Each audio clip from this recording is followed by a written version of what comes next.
Du Trizac. Il n'a peur de rien, sauf peut-être des qu'on orange. La rencontre Martineau du Trizac. Ah, ça regarde mal. Ça regarde mal. Il commente l'actualité dans le calme et la sérénité. Arrête de te plaindre, arrête de chialer. Une génération de flambous, de mollassons. Des propos sérieux et réfléchis. Tu me niaises-tu? Ben oui. Brut de bouche. La sagesse en bouteille. Bon.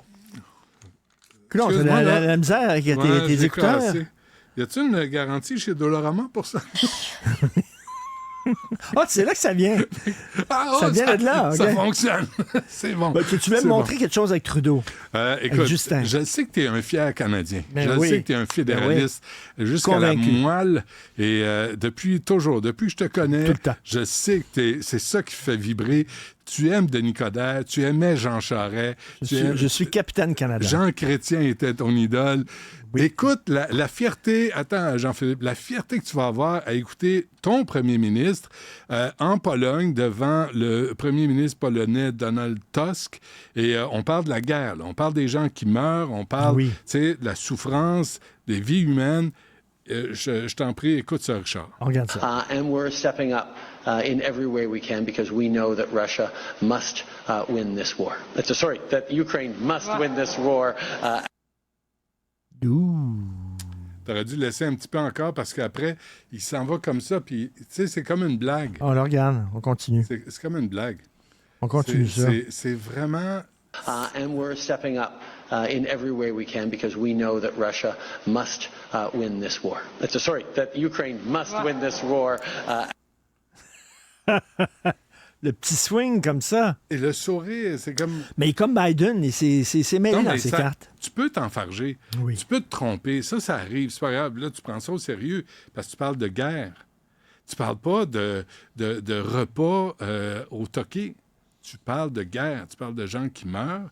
Il me semble qu'il n'y a pas matière à rigoler. Je ne sais pas. Je dois être un intégriste. Je dois être un straight. Justin, c'est Justin Trudeau. Mais son étoile, c'est incroyable à quel point le pâlit à l'international. Il y a plus, tu sais, souviens-toi au début, lorsqu'il est arrivé sur la scène internationale, Star. c'était en même temps que Donald Trump et les gens disaient que c'était l'anti-Trump. Ouais. C'était comme l'antidote à Donald Trump. Et effectivement, c'est comme un vent de fraîcheur. Il était jeune, etc. Bon, et il y avait des belles paroles, l'ouverture, la bienveillance. Sunny ways, my friends. Oui. Sunny ways. Et mais là, les gens se sont rendus compte finalement que Christy il ne fait que parler, puis C'est une pièce rien, de c'est théâtre. totalement vide, Ah oui. complètement vide. La bienveillance. Mhm. Ça, c'est un mot pas capable. Ouais. La bienveillance, le respect. Le respect. Tes droits, je te respecte, mais je suis te rappelle- bienveillant avec toi. Je te rappelle que le Canada n'a pas livré 60 de ce qu'il avait promis à l'Ukraine. 60 Fait que la bienveillance, quand ce n'est que des paroles, ça devient une pièce de théâtre. Ce que notre chef de pièce de théâtre est capable de faire. Tu sais, les grands câlins à Zelensky, mon frère, mon ami, tu sais, c'est important. Mais dans la livraison de ce qu'il doit faire pour l'aider, pour sauver des vies, pour résister à l'envahisseur russe, la bullshit. Écoute, je parlais à Michel Roche, professeur à l'Université du Québec à Chicoutimi, spécialiste de la Russie. Ouais. Il me dit, oubliez ça, là, l'Ukraine gagnera jamais. C'est impossible. L'Ukraine, c'est une souris. C'est impossible qu'ils mettent la Russie à genoux. Fait qu'eux autres, il va falloir qu'ils pensent à négocier.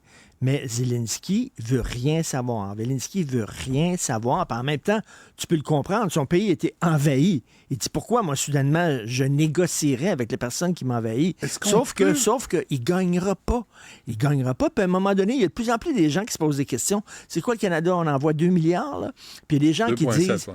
Il y a des gens qui disent, ben, avec tous les problèmes qu'on a ici au pays, Ouais. est-ce qu'on peut se permettre d'envoyer 2 milliards à un pays qui, de toute façon, va perdre cette guerre-là à un moment donné? Donc, tu sais, il y a des questions. En même temps, on peut comprendre, le principe, c'est un pays qui est envahi Ouais, par, tout l'OTAN. par un régime autoritaire, etc. Ouais. On doit le défendre parce qu'il en va de l'avenir de la démocratie. Tout ça, c'est pas évident ce qui se passe. Est-ce qu'on peut se poser des questions sur Zelensky?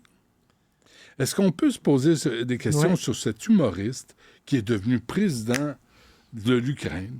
où on voit des vidéos de lui là, où il danse, là, puis il fait zinzin à danser, puis c'était ça, son contenu et son numéro.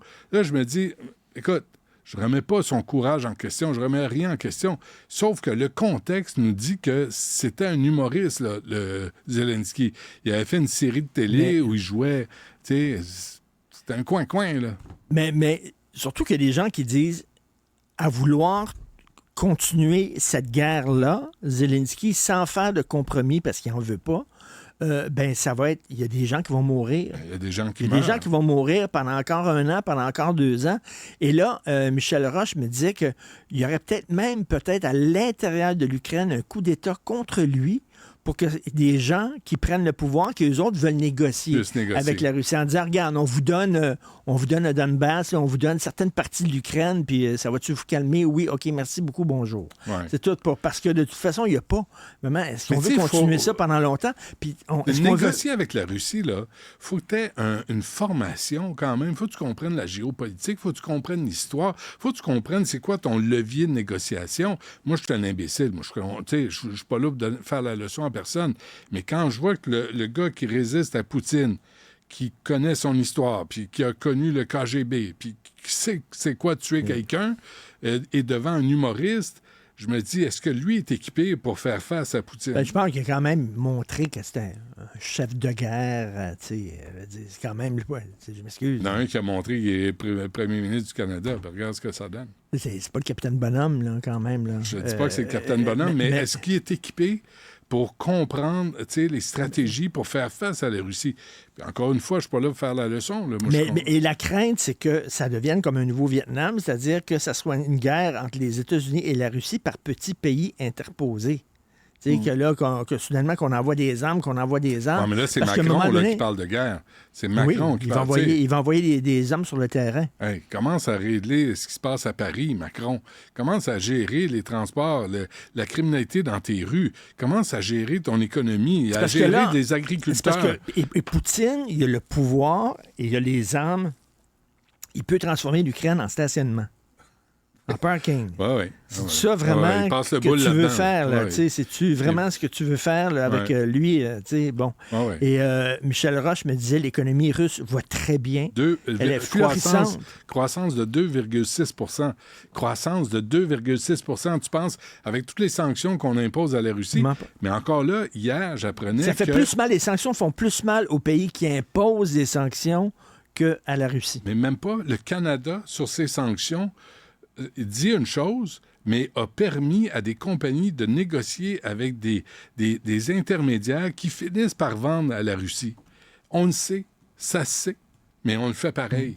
Fait qu'encore une fois, Justin parle, mais les gestes suivent pas.